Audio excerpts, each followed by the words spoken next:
Fique agora com uma palavra de Deus para abençoar sua vida. Um culto realizado na Igreja Assembleia de Deus, Catedral da Família, em Goiânia, Goiás. Pai, te louvamos, te agradecemos, porque mais uma vez o teu filho está formado nesta tribuna para ser o teu instrumento, Pai, para abençoar o teu povo aqui na terra, para abençoar a tua igreja, a Catedral da Família. Deus, que recai sobre ele toda a unção, toda a graça e tudo, Senhor amado, que o Senhor tem para nós. Use, ó Pai, com toda a unção e graça. Nós já te louvamos, nós já te agradecemos, ó Pai, em nome de Jesus. Amém. Amém. Glória a Deus. Pode tirar. Eu acho que vocês podem tomar assento, por gentileza.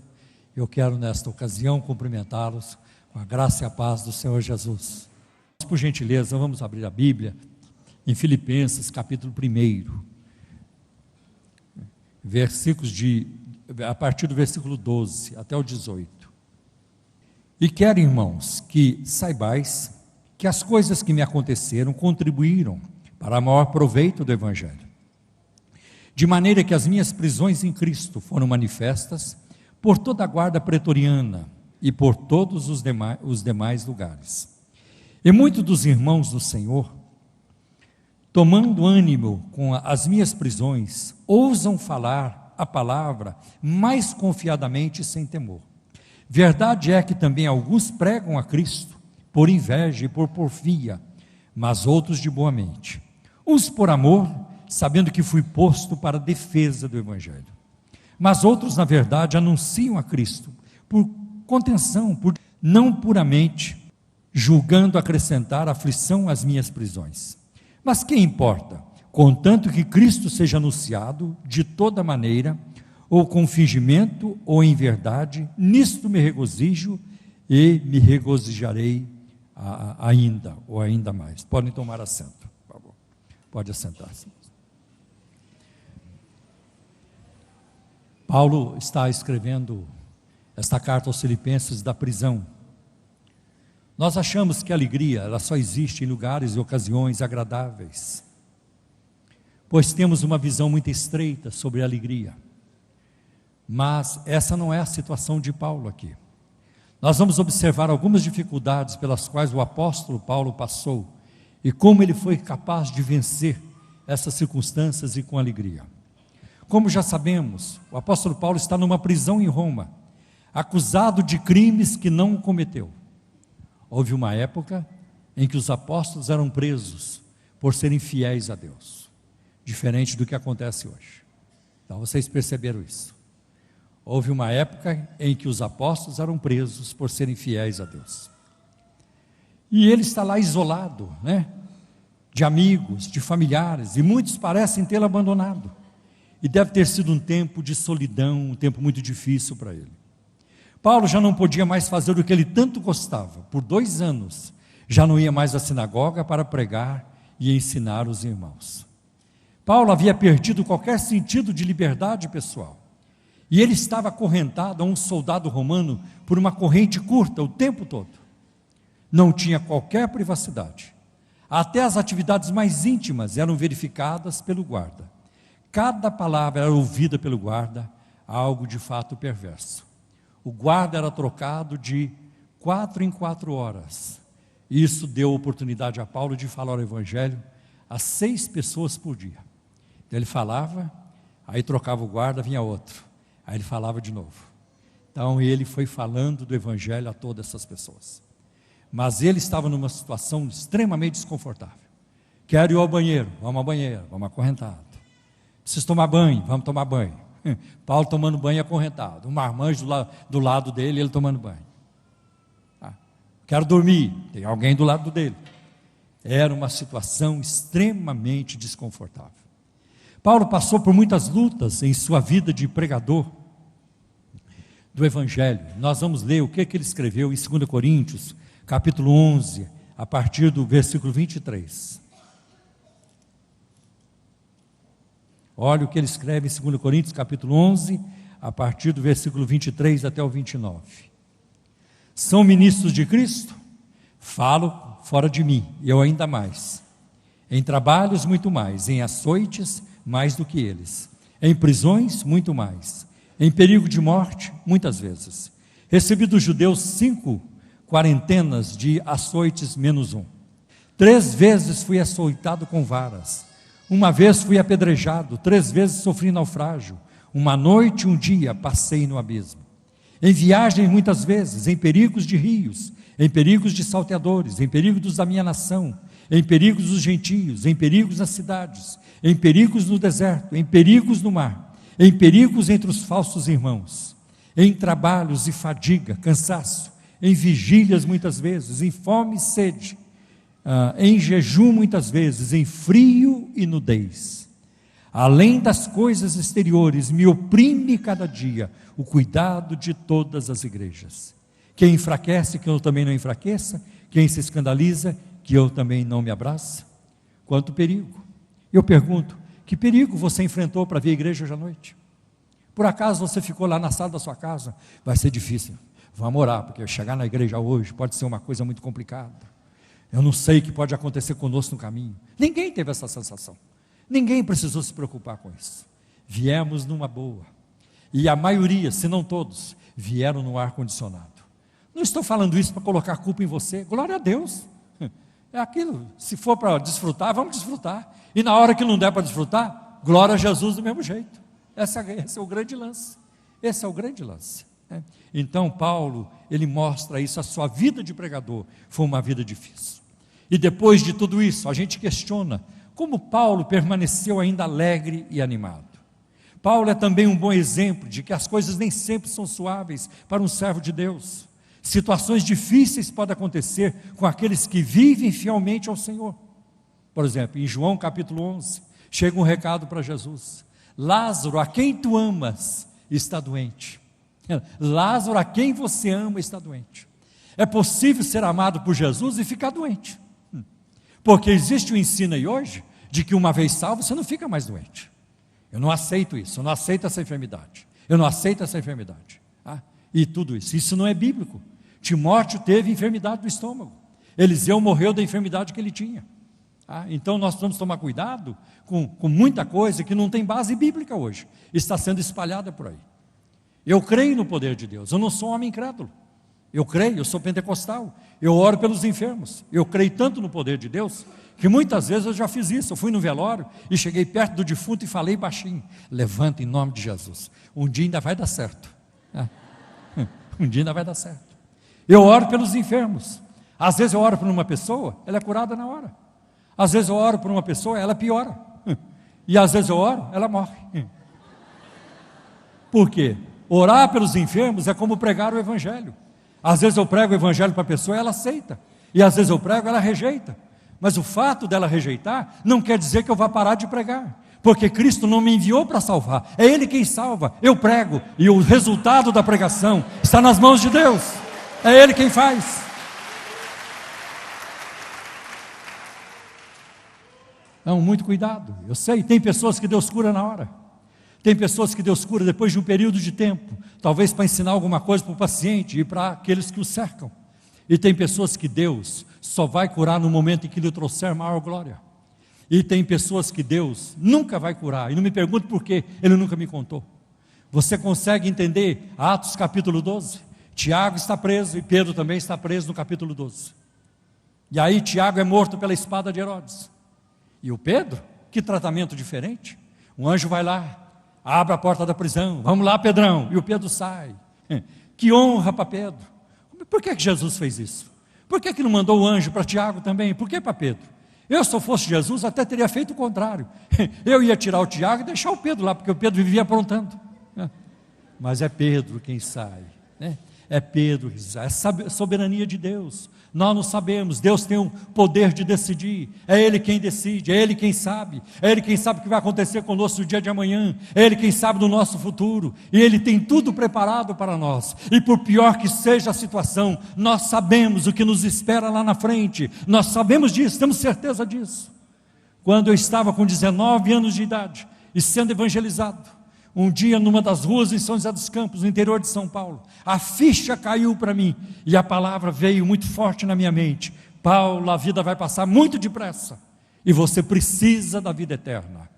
Eu estava com 19 anos de idade. Olha quanto tempo já se passou. Mas eu nunca perdi de vista a vida eterna, os tesouros eternos. É tudo que eu quero. É tudo que eu quero.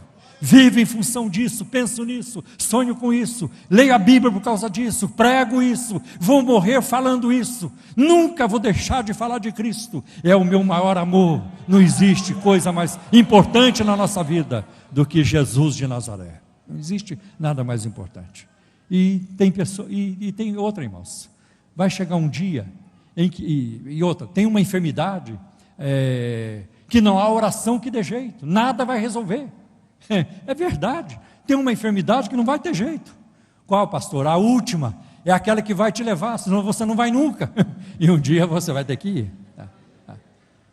E tem outra, vai chegar um dia em que Deus vai curar a todos. Quando vai ser isso? Na ressurreição. Quando nós ouvirmos a voz do Filho do Homem, volvei, Filho dos Homens, os sepulcros se abrirem, ninguém vai ressuscitar careca, ninguém vai ressuscitar cego, banguelo, aleijado, ninguém vai ressuscitar feio. Nós seremos parecidos com o Senhor, porque como Ele é, nós seremos, diz a palavra de Deus. É assim que a Bíblia nos ensina.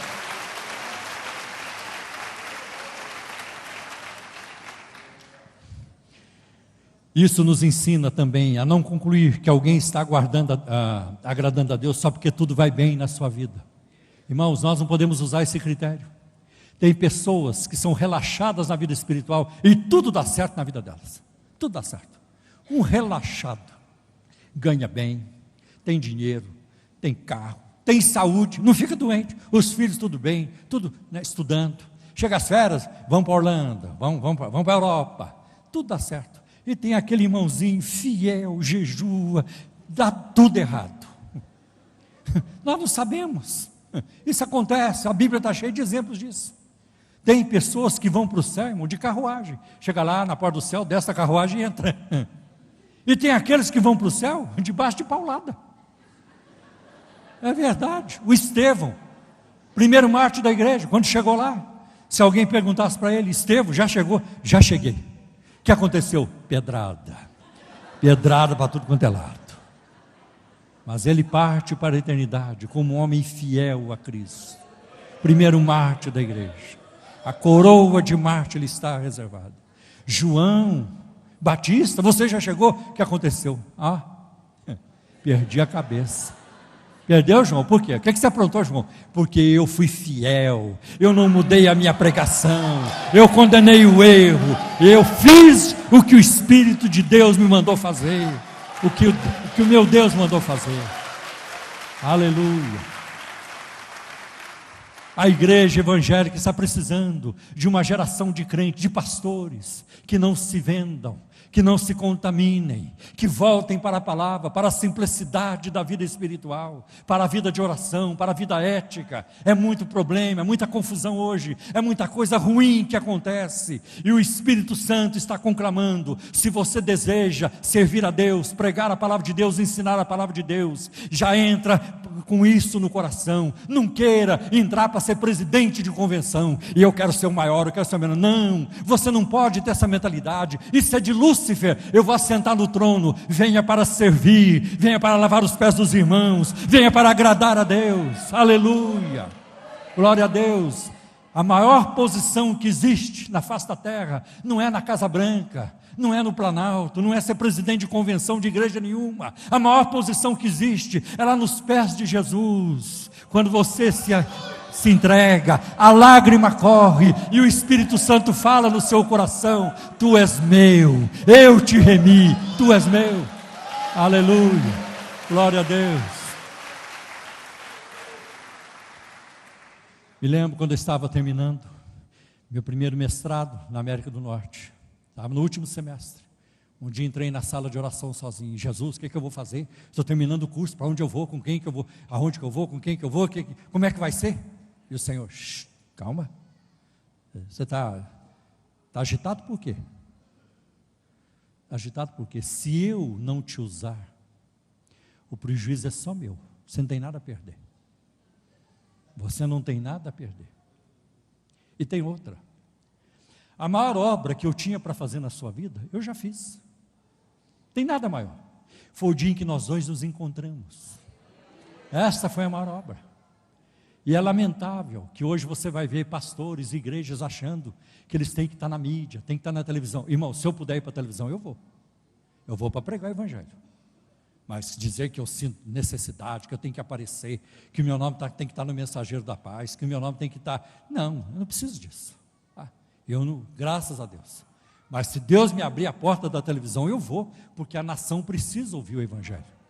Seria a única razão para isso.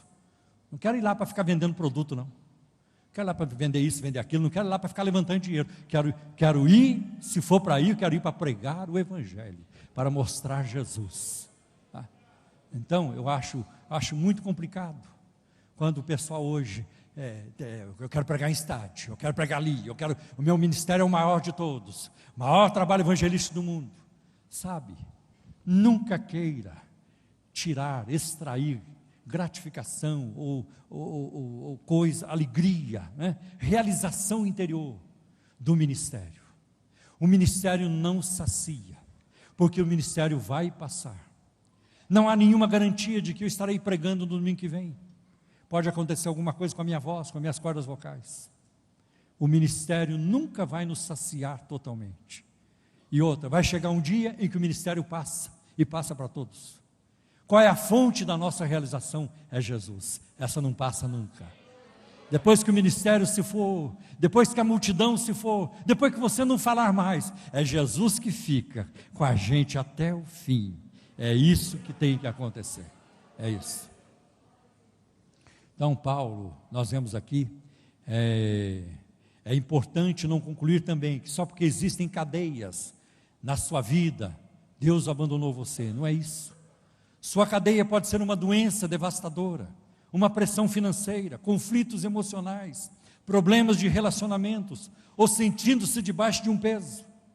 Bem, pessoas fiéis são muitas vezes chamadas a suportar as cadeias da vida. Então o fato de você passar por uma luta não quer dizer que Deus te abandonou. Sabe, eu tenho dificuldade com certos conceitos sobre Deus no nosso meio. No mundo pentecostal eu cresci com isso. Até as profecias. Eis que eu vou te ferir. Eis que eu vou te pôr numa cama. Eu falo, mas isso não é a voz do meu Deus. Não é possível. Sabe, eu tenho 2 filhos, uma filha e um filho. E quando eles cresceram, eles eram pequenininhos, eu morei a maior parte da minha vida num apartamento muito pequeno. Graças a Deus estou no melhor hoje, maior. Mas a minha estante de livro ficava na sala. E a minha filha ia lá na estante de livro. E pegava livros que eu trouxe com muita dificuldade dos Estados Unidos. Pegava os livros e ela fazia as anotações dela. Aí, depois o meu filho, a mesma coisa. Eu nunca cheguei em casa, fiquei irado, fiquei, com raiva fiquei, mas eu nunca falei, eis que eu vou te ferir, eis que eu vou arrancar essa mão, eis que eu vou cortar esses dedos. Nunca. Por quê? Porque os meus filhos valem mais do que todas as bibliotecas do mundo. Não tem valor, não tem preço, vale mais. Sabe, eu creio que o Deus da Bíblia nunca está contra nós, Ele está sempre a nosso favor. Sempre a nosso favor. Mesmo se eu pecar, se você pecar, Ele vai ficar triste. E se você pecar, você vai ficar mais triste ainda. Porque o crente não foi feito para pecar. Você já viu o crente que peca com alegria? Irmãos, pequei, glória a Deus. Finalmente. Foi difícil, demorou muito e tudo.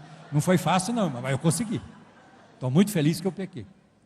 Crente, quando peca, ele sofre. O ímpio não, o ímpio é diferente. Você vai lá no boteco, o ímpio está contando. Você acha, cara, que eu ia perder? Não sou bobo? E aquilo, aquele negócio todo. Mas o crente, se ele pecar, o semblante cai. Porque nós não fomos feitos para isso. Nós só somos felizes quando nós estamos na vontade de Deus. Este é o lugar para nós sermos felizes. Eu me lembro lá atrás, coisa de 30 anos, cantávamos um corinho. Fazendo tudo para Jesus gostar de mim. Fazendo tudo para Jesus gostar de mim. Que heresia! Nunca mais eu cantei esse corinho, não quero saber dessa abominação. Aonde se viu um crente dizendo: eu estou fazendo tudo para Jesus gostar de mim? Se Jesus te amou quando você ainda era inimigo da cruz de Cristo, alienado, separado, desviado desde o ventre, você estava no reino das trevas, e Cristo te amou, e te tirou do reino das trevas, e transportou você para o reino da luz do seu Filho amado. Glória a Deus. A linguagem de Colossenses capítulo 1 ainda diz assim, que Ele nos arrancou do reino das trevas e nos transferiu para o reino da luz do seu Filho amado. Nós fomos arrancados, nós nem queríamos sair de lá não. Você acha que eu queria ser crente? 5 anos de convento, aprendi a ter raiva de crentes. Quando os crentes chegaram na casa dos meus pais para evangelizá-los, eu brigava com a minha mãe: não vai dar café para os inimigos da Virgem Maria, não vai dar café para isso.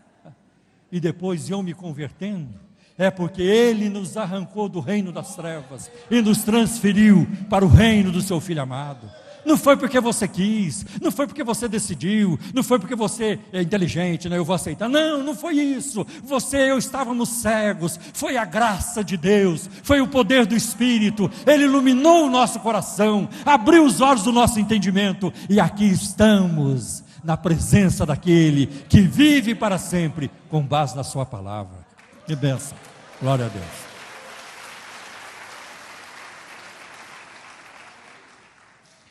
E aí, eu quero dizer para vocês, eu quero citar mais um texto, porque em Hebreus capítulo 11, e aí é o último que eu vou citar hoje, em Hebreus 11, eu gosto muito desse texto.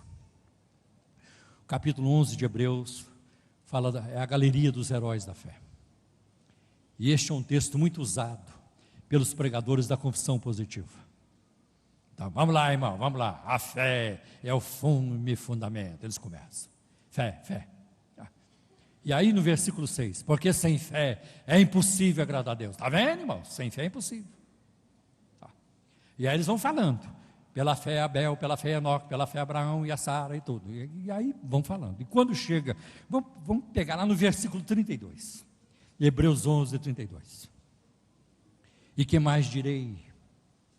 Faltar-me o tempo, contando de Gideão, e de Baraque, e de Sansão, e de Jefité, e de Davi, e de Samuel e dos profetas, os quais pela fé venceram reinos, praticaram a justiça, alcançaram promessas, fecharam as bocas dos leões. Está vendo, irmãos? Olha aí, olha a turma aí que tem fé. É assim que você tem que ser. Eles falam isso. Mas vamos continuar.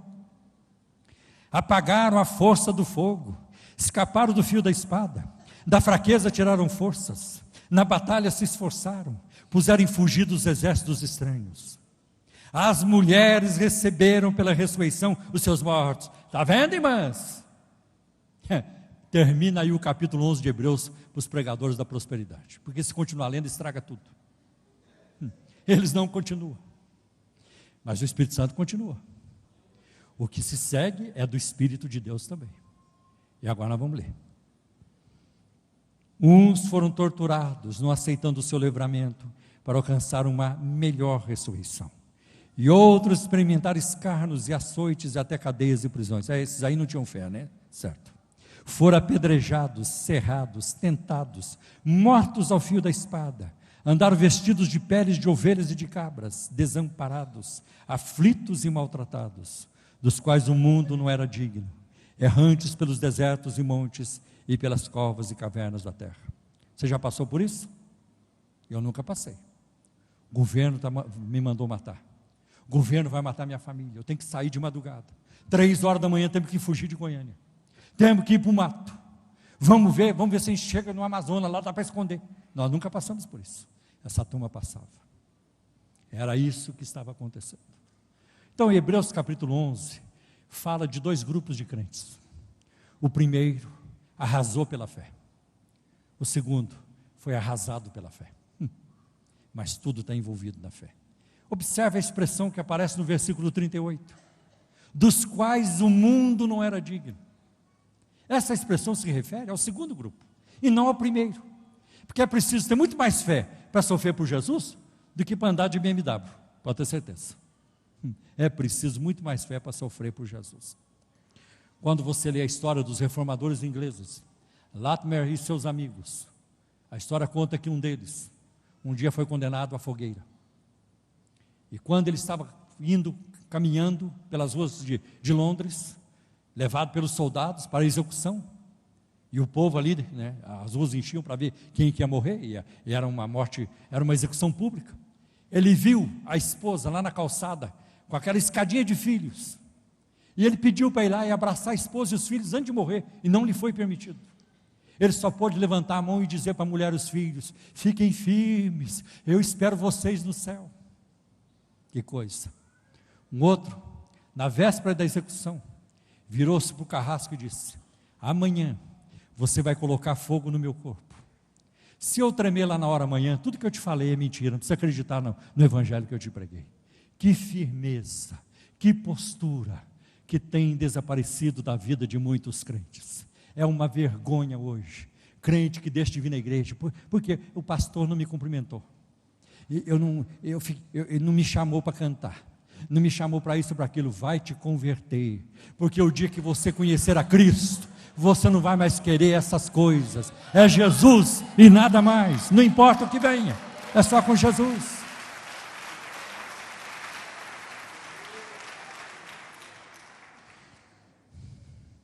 Paulo, nós vamos ver aqui, veja o que Paulo diz em Filipenses 1, versículo de 12 a 14. Quero que saiba, irmãos, recapitulando, que aquilo que me aconteceu tem, ao contrário, servido para progresso do Evangelho. Como resultado, tornou-se evidente a toda a guarda do palácio, a guarda pretoriana, a toda a guarda do palácio e a todos os demais, que estou na prisão por causa de Cristo. Eu não cometi crime algum, foi por causa de Cristo. E os irmãos, em sua maioria, motivados no Senhor pela minha prisão, estão anunciando a palavra com maior determinação e destemor, quer dizer, com mais ousadia. Os irmãos estão motivados. Paulo poderia ter murmurado, ter ficado amargo, desanimado. Onde se viu? Eu nesse sofrimento, foi para isso que o Senhor me chamou? Eu estava tudo bem comigo no caminho de Damasco, o Senhor foi lá só para estragar a minha vida, olha aí onde eu estou agora. Não, Paulo não tem murmúrio assim. Cadê os irmãos? Cadê os apóstolos? Cadê os discípulos? Paulo não murmura. Ao contrário, ele declara que as circunstâncias adversas foram usadas por Deus. Ele fala de dois resultados positivos de tais situações. Primeiro, a guarda pretoriana ouviu o evangelho. Gente, como Deus é irônico. Roma, poderosa, maior poder bélico do mundo. E lá dentro do palácio do imperador tinha uma congregação. É isso que eu acho incrível. Como Deus é irônico. Não conseguiram. As perseguições vieram depois, mas a igreja, ninguém tocou nela. Deus é irônico. Fez isso com Moisés lá no Egito. Fez com que a princesa adotasse Moisés. Fez com que a própria mãe de Moisés o levasse para casa. Depois devolvesse para o palácio. E disseram: cuida bem dele. Comida boa, roupa boa, boa educação, porque daqui a 80 anos ele vem para acabar com vocês. Cuida bem. Estava implícito, não estava explícito, mas estava implícito nisso. Como Deus é poderoso. O currículo de Deus é fantástico. Ele nunca ganhou uma luta por pontos, ganhou todas por nocaute.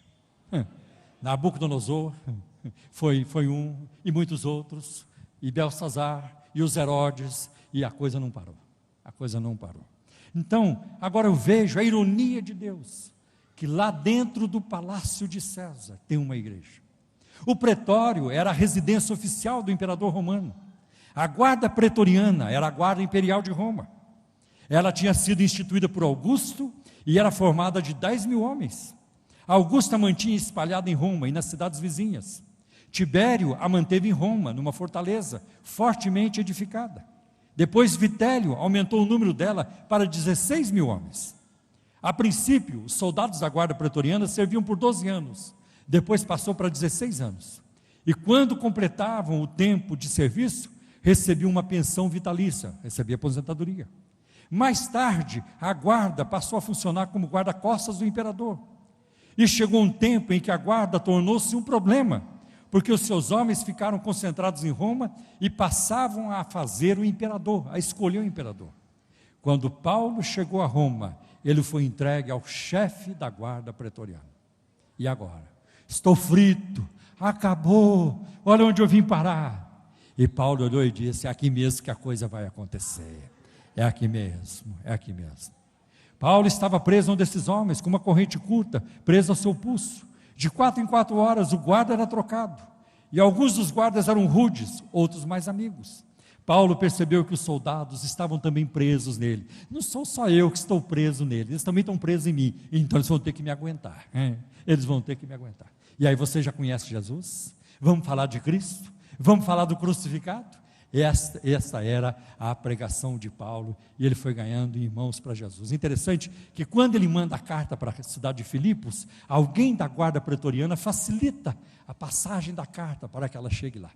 Tudo isso, olha, Deus, é Deus na fita, gente, não adianta, é Deus na fita. Tá? Paulo passou a ter um auditório cativo, 6 por dia, e o seu trabalho foi efetivo. Ele diz, toda a guarda ouviu o evangelho, né? E quando ele manda saudações, lá em Filipenses 4:22, ele diz, todos os santos lhes enviam saudações, principalmente os que estão no palácio de César.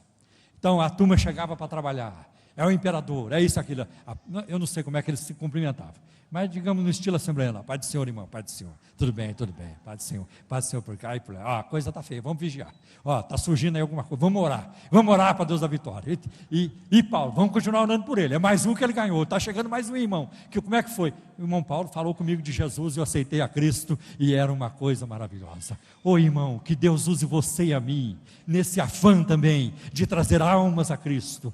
Existe uma coisa melhor do que entrar no céu sozinho, é levar alguém com você, é melhor do que chegar lá sozinho.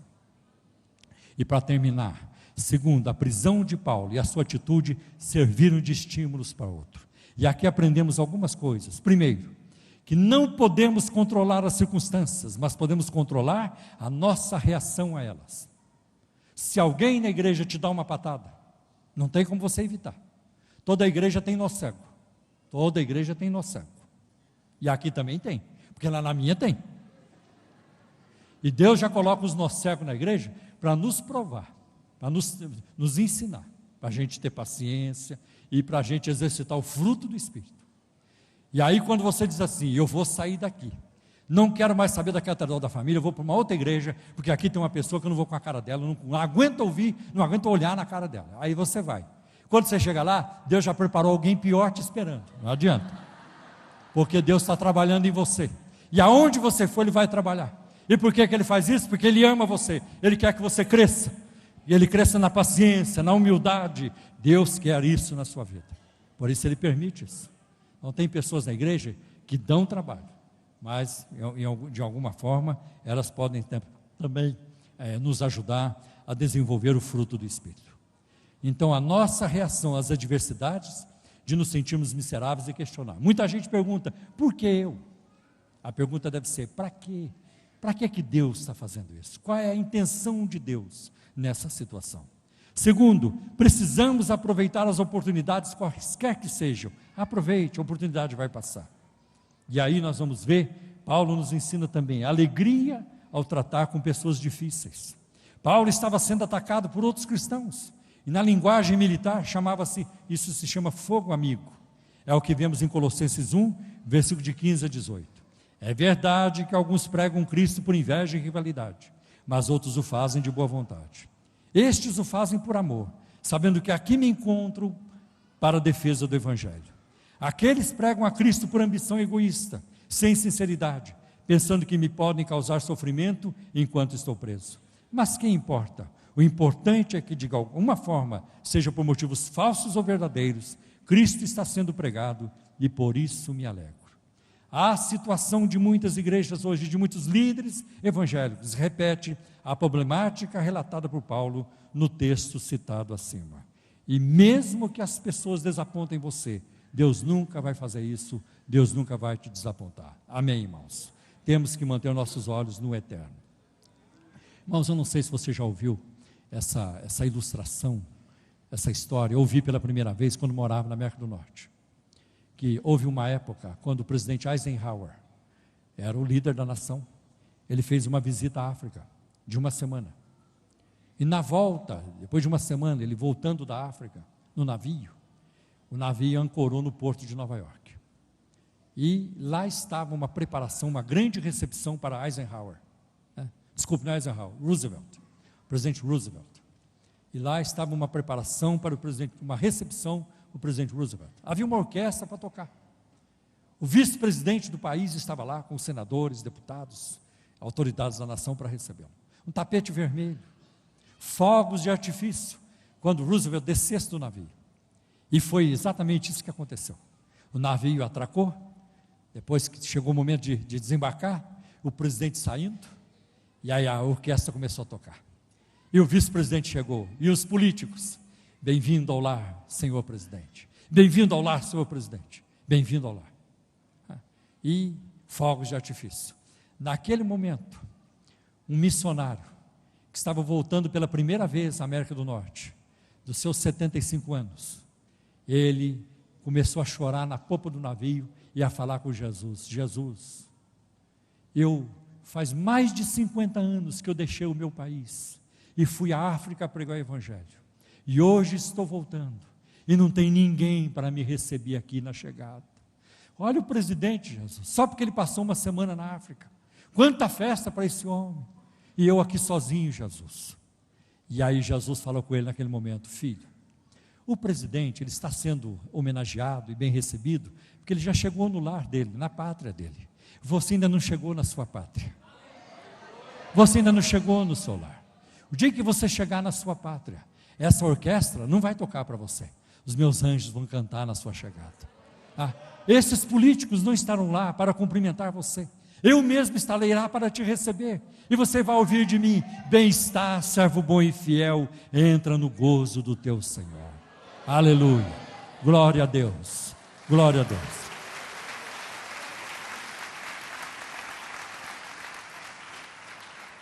E para encerrar, quando eu me converti a Cristo na Assembleia de Deus, em 1971, essa era a palavra dos pastores o tempo todo e dos pregadores. No fim do culto: você tem que receber a Cristo como único e suficiente Salvador. Cristo é suficiente. Só Jesus basta. Não precisamos de Jesus e nem de Moisés. Não precisamos de Jesus e Abraão. Não precisamos de Jesus nem Maria. Não precisamos de Jesus e nem quebra de maldição hereditária, nem cura interior, nem gargalhada sagrada. Não precisamos nem cair para trás. Cristo nos levanta. Cristo é suficiente. E nele nós temos o tudo e nele nós somos completos. Venha a Cristo. Apegue-se a Cristo. Agarre-se a Cristo. E você terá nele a vida eterna. Amém. Vamos curvar nossas cabeças, por favor. Quero perguntar se tem alguém no nosso meio hoje à noite que veio e que sente que Deus tem falado com você. Não é só hoje, não. Você já tem sido incomodado já por esse tempo. E se você gostaria de receber Jesus hoje como seu Senhor e Salvador, entregar a sua vida a Cristo. Sabe, há muitos anos, há mais de 40 anos, eu ouvi um convite como esse que estou lhe fazendo hoje à noite. E eu acreditei. E eu coloquei minha fé, meu coração em Cristo. E a minha vida nunca mais foi a mesma. A alegria e a satisfação que tomou conta de mim vai além daquilo que eu posso te explicar. Você quer Jesus? Você quer perdão dos seus pecados? Você quer um dia morar no céu com Cristo, ter a vida eterna em Cristo? Ter paz que ultrapassa todo entendimento? Receba Cristo. Abra o seu coração para Ele. Se você quiser, eu vou pedir que você faça algo bem simples neste momento. Algo simples, mas de profunda importância. Você dê um sinal com a sua mão: quero orar por você. Tem alguém? Levanta a sua mão. Pastor, eu quero Jesus. Tem alguém? Pode levantar a sua mão, onde você estiver. Tem alguém? Quer vir a Cristo hoje à noite? Queremos orar por você, se tiver alguém. A menos que vocês me ajudem, mas eu não estou vendo ninguém com a mão levantada. Então Deus abençoe. Para mim foi um privilégio, uma honra ter estado com vocês. E que aonde a minha língua não chegou, que o Espírito Santo chegue com muito mais eficiência para a sua edificação e para o bem da igreja. Deus abençoe em nome de Jesus. Participe da programação da Igreja Catedral da Família.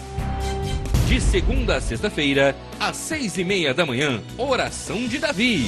Segunda, a partir das 14h30, Manancial Feminino, onde mulheres são restauradas e abençoadas por Deus.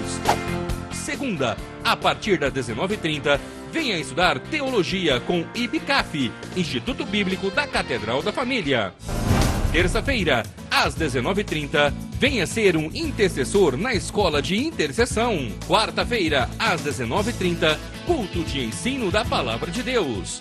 Quinta-feira, às 20 horas, reunião dos adolescentes, Geração Daniel. Sábado, muito louvor e adoração com a juventude animada da Igreja Catedral da Família. Sábado, às 20 horas, projeto Recomeçar. E domingo, às 9 horas da manhã, participe com sua família da Escola Bíblica Dominical. E domingo, às 18 horas, grande culto de celebração a Deus.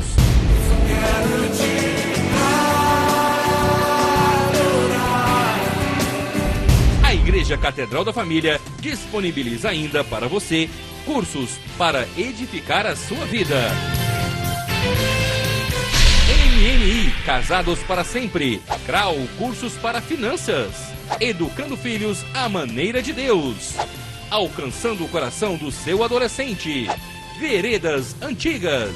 ONI, curso para noivos. De domingo a domingo, uma programação recheada de muita alegria, unção e bênçãos de Deus. Informações 3281-4918 ou acesse o site www.catedraldafamilia.com.br.